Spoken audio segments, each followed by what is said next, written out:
Hi, everyone. I am Linda Welbrock. I'm the founder of Leading Women Entrepreneurs and the Force for Change Awards. And it's our mission as an organization to bring amazing leaders together and showcase their contributions and attributes that are making this world a better place every day. And we have an amazing, incredible honoree with us today. Her name is Yolanda Stancil. She is the Vice President, New York Metro Wireline Network Operations for Verizon.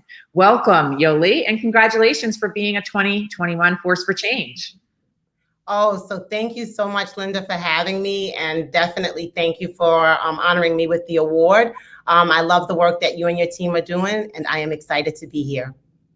Well, I'd like to start by asking you the basics. So tell me a little bit about what you provide and your team provides in terms of services at Verizon.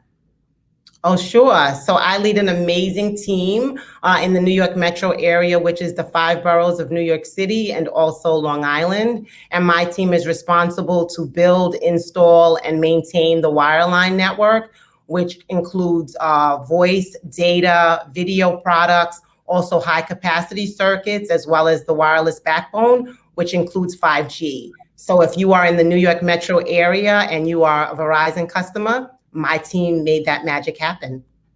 Well, I know how important that magic was, especially during the pandemic for all of us. Regardless of where you were in the world, we thank God for this technology, especially when the crisis hit. So how did Verizon provide service and support customers, during this very difficult time? So sure. So, part of our credo says that we run to a crisis.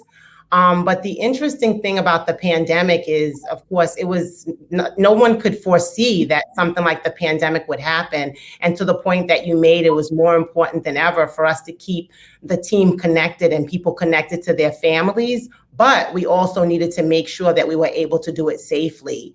So one of the amazing things about technology is that for our customers who had a repair or needed to have their services restored, we were able to use a video technology to actually have our technicians on the outside of the customer home do a video chat with the customer inside the home and then talk the customer through how to restore their service, right? If it was something inside the home. Of course, if it was outside, we could fix that connection. And then for a customer who needed to get a brand new installation, and of course, that a lot of that was happening as people were moving or going to different locations to be safe near family, but needed to either work from home or do school from home virtually, then we were able to compose a kit that had all of the components for broadband service. Make the connection outside, bring a crushable fiber to the customers. In most cases, it was their window or an entry point into the home, have them come and pick up the kit and then talk them through actually making the connection in the home. So again, it was a way to keep our customers safe, our technicians safe, and of course, have customers connected to their families. So talk about pivoting from a normal strategy to utilizing technology and keeping our customers connected. Well, I have to say, one of the things that was really inspirational for me to sit back and witness is exactly how really large companies like yours really turned innovation overnight and provided services differently so quickly and so effectively. So thank you for that, because, again, what would all of us have done without technology during this time? So what I do know about you and your organization, and you specifically, you're such a champion for diversity and inclusion. And I'd love for you to share with us a little bit about some of the ways that you're making that a daily priority and weaving that into your mission.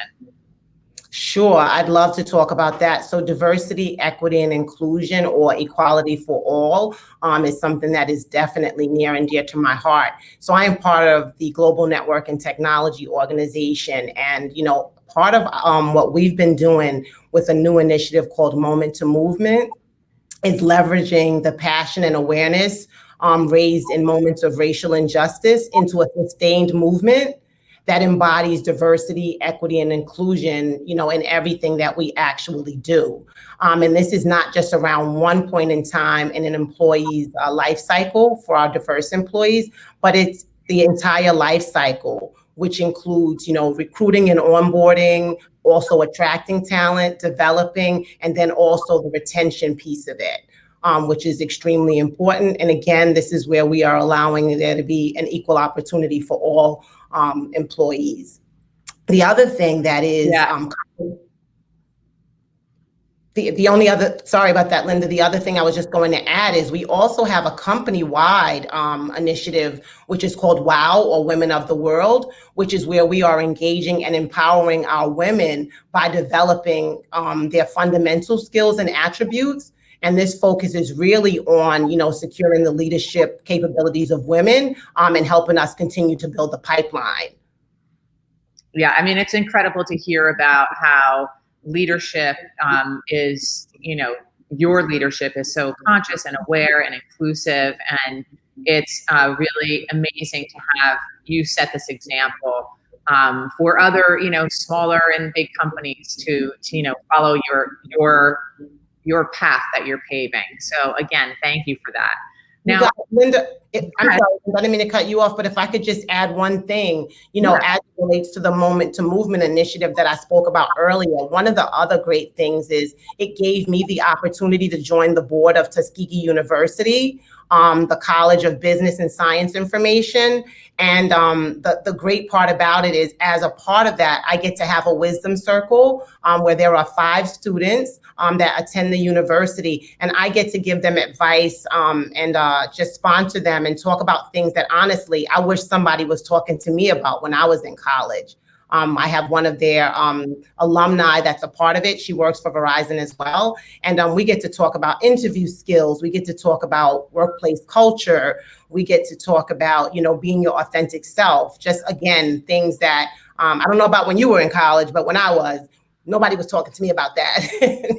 There was no such term as wisdom circle, which I love. I'm not a part of one, but I'd like to be a part of one. It's fascinating to think about how far we've come in so many different ways over the last 20, 30 years, right? And I think as strong women leaders, it's our responsibility and our obligation, to have those conversations and to be a part of formal wisdom circles or informal ones. So again, thank you for sharing that. It's very refreshing to hear. Now, another thing that I know about you is that you're a mother of 3. And you're balancing a lot of different roles, and a lot of us are, me too. So what's your secret? How do you manage to have such a impactful role at an amazing company and be doing all the different things that we do as women? So I think the one thing, Linda, that we all have to remember is to make sure we're giving ourselves a little grace. Right? Every day is not going to be perfect. And I think that you also have to make sure that you have a strong tribe of people that will assist you. So for me, I am very fortunate and blessed to have a huge family circle that definitely helps me. I use a calendar that I integrate, my personal calendar along with my work calendar. And I get lots of help, from my family to assist with that. In addition to that, I try to make sure that the initiatives that I join or participate in, I am actually also on the board for the Northern New Jersey chapter of Junior Achievement. As well as on the board, e-board of my girls' school, elementary school. It's really important that they are opportunities for me to blend my family and, some of my passions and missions together so that it doesn't always feel like work. And one of the great things about that is that, it also plays into where I volunteer. At Verizon, we have a robust volunteerism program that's really around digital inclusion, climate protection, and human prosperity. And so for me, being a part of the board for the school is right under the digital inclusion pillar, and really important in 2020 when my 3 girls did virtual learning for the whole year from school. Absolutely. Amazing. Yoli, we are so excited to have you in the 2021 class. So on November 8th, we will be recognizing you formally for all of this incredible work that we have just talked about. And we can't wait. Thank you again for just being an amazing example. Thank you so much, Linda. I'm looking forward to November 8th. I will be there. Great.